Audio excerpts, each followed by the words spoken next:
Hi, Good Bat Neighbor community. Jen here, and we've got a very special Friday feature for you today, our monthly feature, where we're joined by folks from around the world who are helping bats. Joining us today from Fort Wayne, Indiana, in the Midwest United States, is one of our very own Good Bat Neighbors. We're actually here at the Midwest Bat Working Group Bat Conference, and we've got Jeremy Sheets, wildlife biologist. He's with Orbis Consulting, and you guys may remember him. He's been a Miss Netter for a few of our good Bat Neighbor International Bat Night events. So, hi Jeremy. Hi.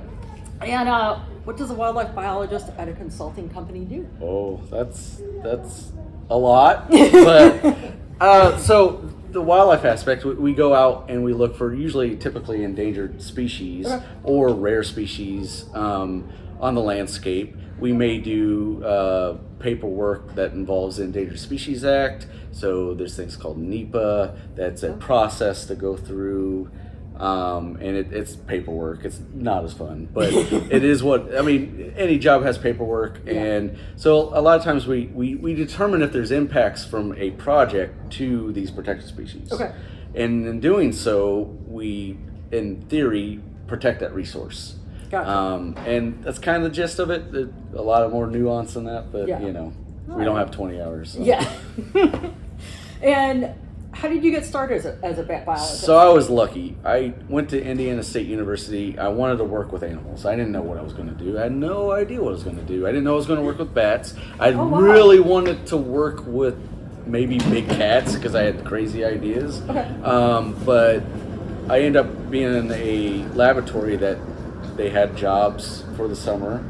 Oh.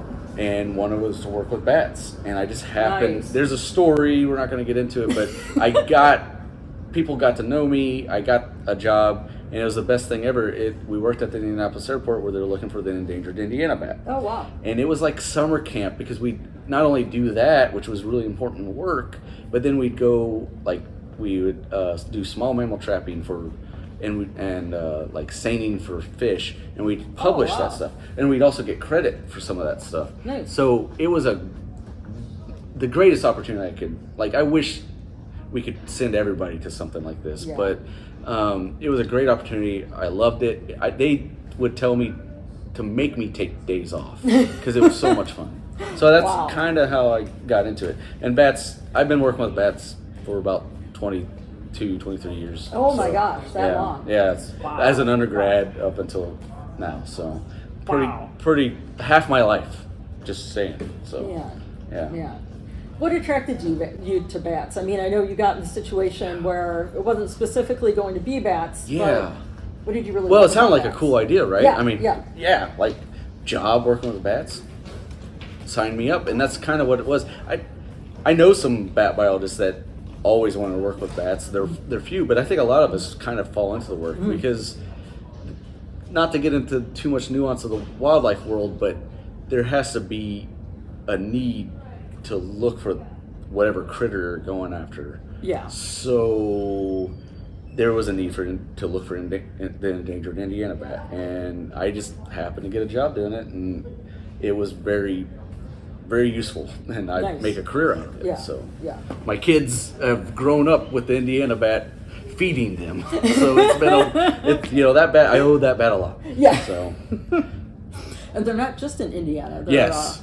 They're around a good portion of the United States, even though they're federally endangered. Maine to Oklahoma. Okay. Illinois down to Georgia, basically. Oh, wow. I mean, there's a little bleed, but that's close enough. Right. So. All right. And I know you're a very good bat neighbor. So what do you do to be a good neighbor to bats? So I try to do extra research on the side. As a consultant, I get paid to go out and do all this work, but a lot of that data is the client's data, so I can't do much with it. Oh, right. And it is what it is. But I try to do that.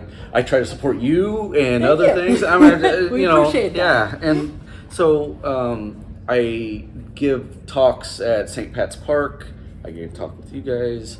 I like giving talks to especially children. It's such a good time seeing them just light up over something, especially something supposedly icky or dangerous like a bat, Yeah. but it doesn't matter, like snakes or whatever. Yeah. Like anything I talk about, I'm happy to talk about. The underdog Oh, animals. yeah. So anything that people don't like, I'm an advocate for, absolutely. So Nice. I think that I try. That's all I can say. Yeah. Is I try. Nice.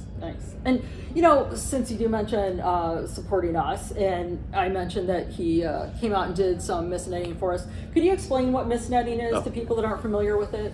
So we put out a very fine net that it almost feels like hair, and but they're very large, and we put them in what we call flyaways. So it can be a corridor or a stream, and the point is the bats can't quite detect these nets, and they just fly into it. And it doesn't hurt them or anything. And then they can be really tall. They can be about 30 feet tall, and they can be up to 18 meters. Bats fly into the net, we get them out, and we get morphometric data, which basically means like weight, their sex, a little bit of the life history, adult, juvenile, whatnot, and we get some information about it. Okay. And especially if they're there, like if it's an endangered bat, it's important to know they're in the area. Certainly. And what is your favorite bat? It's kind of hard. I love all bats, but I don't catch a whole lot of hoary bats. Oh, okay. So they're kind of special in my heart because of the rare. They're not super rare on the landscape. They're just they're one of those hard to catch bats. Oh, okay. That's all. And they're our biggest bat. So they're about the size of a robin, and they're really beautiful. Nice. So, just to reiterate, hoary bat. Careful with the pronunciation there, but so hoary bats are just phenomenal creatures. Nice. But I love all bats. I know, it's always, happy. I think, the hardest question I ask people to pick their favorite. It is hard. Okay. Well, thank you so much for taking time out from the Midwest Bat Working Group Conference to join us and our audience today. We appreciate your time. I really appreciate what you do. Oh, thank you. It's promote bats. That's all I got. Be a good bat neighbor. Yeah, please, everybody. And thank you so much for joining us, and we will see you in a few weeks.